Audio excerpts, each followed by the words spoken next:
Em nome do Pai, do Filho e do Espírito Santo. Amém. Nós os adoramos, Senhor, e vos bendizemos, porque pela vossa Santa Cruz remistes o mundo. Salve Maria Imaculada, dileto e amado ouvinte deste programa, você, nosso diocesano, aqui da nossa Diocese de Formosa, e você também que nos acompanha de diversos lugares. O nosso abraço carinhoso a todos vocês, especialmente aos sacerdotes, razão de ser da nossa vida na igreja, porque pelos sacerdotes nós recebemos os remédios necessários para a nossa salvação. Deus abençoe todos os nossos sacerdotes, abençoe nossos religiosos, seminaristas, vocacionados nesse ano vocacional, abençoe o trabalho dos nossos leigos e leigas. Hoje em Brasília é uma reunião muito importante com o padre Crispim e Dom Ricardo, responsável pela pastoral familiar, que vão reunir as expressões fortes do trabalho com a família em todo o Brasil para uma partilha. E logo mais às 17 horas, na Arquidiocese de Teresina, no Piauí, eu estarei presente na posse de Dom Juarez, um grande amigo e irmão, transferido de Paranaíba, no Piauí, como arcebispo de Teresina. Rezemos também por esses momentos bonitos da nossa igreja. Dando sequência à nossa participação no mistério de Deus e seu silêncio, hoje nós usaremos o número 85 em diante do livro A Força do Silêncio. Deus não espera nada além desse amor silencioso do nosso coração, humilde e doce. Na escola do Espírito Santo, aprendemos a ouvir a Deus em silêncio, que é a linguagem do amor verdadeiro, que só Ele pode ouvir. Embora essa música seja silenciosa quanto aos ouvidos e às potências naturais, no entanto, é uma solidão muito sonora para as potências espirituais, porque estando sós e vazias de todas as formas e apreensões naturais, elas podem bem receber no espírito, de uma maneira muito sonora, o som espiritual da excelência de Deus em si e em suas criaturas, escreve São João da Cruz em seu cântico. A irmã Miriam Collins, de saudosa memória, que contribuiu enormemente com a música litúrgica no Brasil, com bom conteúdo, uma grande amiga que nos causou muito sofrimento a sua morte. Ela compôs, naquele tempo ainda antigo, um LP chamado Solidão Sonora, fundamentado nos escritos de São João da Cruz e Santa Teresa d'Ávila, bem como de Santa Teresinha do Menino Jesus. Solidão Sonora.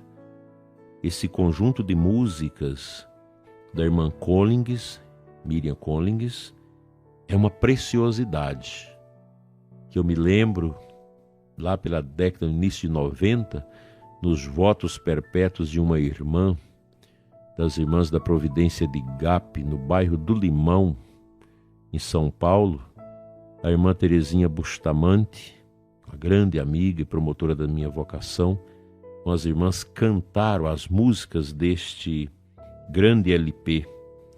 E nunca saiu da minha cabeça a beleza dessas músicas fundamentada nesses cânticos místicos de São João da Cruz, de Santa Teresa d'Ávila e Santa Teresinha do Menino Jesus, que são canções que brotaram de silêncios profundos desses homens e mulheres diante de Deus. Em seu sermão sobre o nascimento de São João Batista, cita o cardeal Sara: é preciso que ele cresça e eu diminua, consagrado à voz e ao verbo. Santo Agostinho, fazendo eco à atitude cheia de humildade e de esquecimento de si, não hesitou dizer. E aquilo que Santo Agostinho nos ensina é uma preciosidade. Escute. É preciso que todas as vozes diminuam à medida que avançamos no conhecimento de Cristo. Quanto mais avançamos no conhecimento da sabedoria, menos indispensável se tornam as vozes, a voz nos profetas, voz nos apóstolos, voz nos salmos e voz no Evangelho. Que ele venha, o Verbo, que estava no princípio, o Verbo que estava junto de Deus, o Verbo que é Deus. Assim, a voz reduz gradualmente o seu papel na medida em que a alma progride em direção ao Verbo. Porque Deus tem uma linguagem secreta. Para muitos, ele se dirige ao coração. E é um poderoso rumor no grande silêncio do coração quando diz: eu sou a tua salvação. Que coisa extraordinária, que grande bênção, que grande força essa expressão, essa citação de Santo Agostinho. E aqui, de maneira muito concreta, nós precisamos olhar para dentro de nós. Às vezes somos muito barulhentos. Tem gente que é tão barulhenta que não aguenta um minuto de silêncio na missa. E nós precisamos averiguar também o barulho na igreja. Aqui me desculpe, mas eu tenho que falar disso, que às vezes nossas missas são barulhentas, elas não são carregadas da mística do silêncio. Santo Agostinho fala que quanto mais nós vamos aprimorando na grandeza de Deus em nós, nós vamos dispensando o falatório, as palavras. Nós chegamos um tempo aí mais no passado em que a liturgia estava bem pior do que hoje. As nossas missas eram cheias de comentários. Tinha comentário até para o glória, para o ofertório. Se comentava tudo, muitas coisas desnecessárias. Hoje, graças ao trabalho de formação litúrgica, que o serviço de liturgia da nossa conferência tem também favorecido, eu tive a graça de acompanhar durante alguns anos a liturgia no nosso regional centro-oeste. Nós fomos melhorando, porque muitos padres vão estudando a liturgia. Eu me lembro, nessa equipe, juntamente com o padre Joaquim de Jesus Rocha Cavalcante, de Goiatuba, Goiás, que é mestre em liturgia, nós fomos dando um corolário de verdadeira simplicidade na liturgia, porque à medida que a liturgia se torna simples, ela se torna profunda. E à medida que nós vamos aprendendo a despojar a nossa liturgia dos barulhos, as nossas orações, as nossas devoções, nós vamos crescendo nesta intimidade e comunhão com o coração do nosso Deus.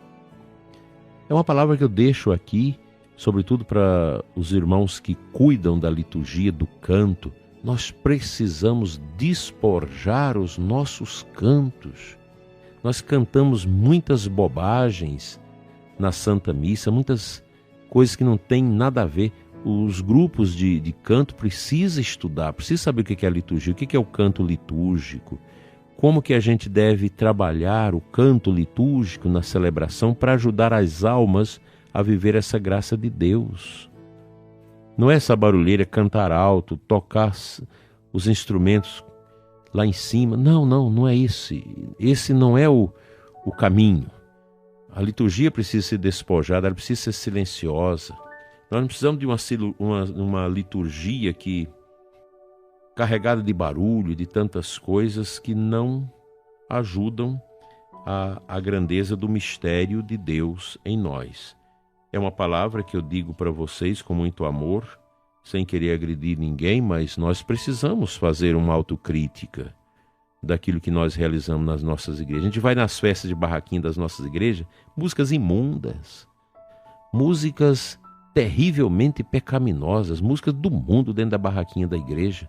Você quer conversar com as pessoas, não consegue, aquela música alta, junto com o leiloeiro que grita os leilões, tudo bem, isso é próprio da nossa tradição, sobretudo aqui no Goiás, mas a gente precisa tirar essas músicas imundas das nossas barraquinhas.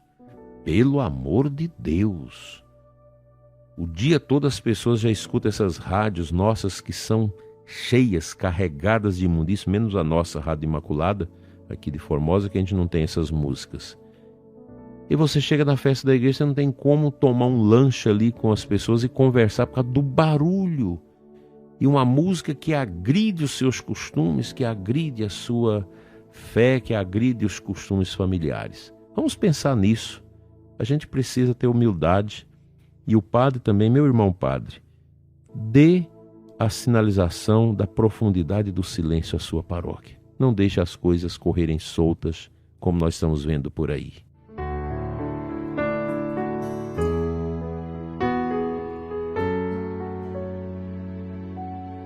A aclamação ao Evangelho deste sábado traz para nós Ezequiel 33:11. Não quero a morte do pecador, diz o Senhor, mas que ele volte, se converta e tenha vida. Esse é o objetivo da Quaresma. Nós precisamos trazer os pecadores de volta à igreja. A igreja é para levar as pessoas à conversão, à mudança de vida. Nós precisamos de uma igreja mais orante, mais bonita, mais piedosa, mais caridosa. A partir do momento que nós vamos tendo maior piedade na nossa igreja, nós vamos vendo as pessoas se tornarem mais justas, mais caridosas, ajuda mais o pobre, os que sofrem. A gente precisa vencer essa barulheira, essa confusão de pecado que está também dentro da igreja, das nossas pastorais, dos nossos movimentos, das nossas promoções. Ah, mas isso é bobagem. Tem muita gente que critica o programa Oração da Manhã, não tem problema. Tem padre que proíbe, às vezes, as pessoas de divulgar esse programa dentro dos grupos, não tem problema. Isso é normal, a gente não pode querer que todo mundo concorde com a gente. Mas o que eu estou falando aqui brota de um coração de pastor, que ama as grandezas dos mistérios que nós devemos defender, que são os sacramentos, a pregação da palavra de Deus. Ninguém vai à igreja para fazer outra coisa a não ser para rezar e louvar a Deus, para enaltecer a graça de Deus no coração e, consequentemente, se fortalecer na prática das virtudes. A igreja não é para outra finalidade senão levar as pessoas a Deus, para evangelizar, para santificar as pessoas. Nós precisamos pensar mais nesses valores porque eles são determinantes. O mais importante na igreja não é o dízimo, não é a oferta, não é o dinheiro. Isso é consequência da evangelização e da piedade do povo, mas isso não pode ser o mais importante. Se nós não anunciamos Jesus, se nós não levamos as pessoas ao mistério, ao silêncio e à oração, tudo se torna muito degradado. Que Deus nos ajude a viver uma igreja que silencia para escutar Deus.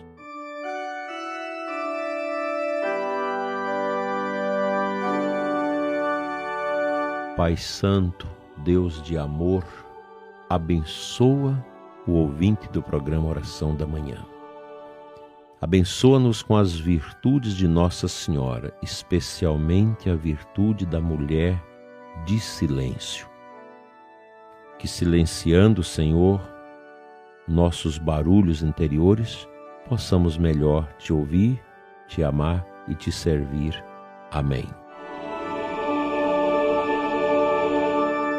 Pela intercessão de Nossa Senhora, Mãe da Igreja do Silêncio, seja abençoado o seu dia, seu final de semana, em nome do Pai, do Filho e do Espírito Santo. Amém. Até amanhã, se Deus permitir.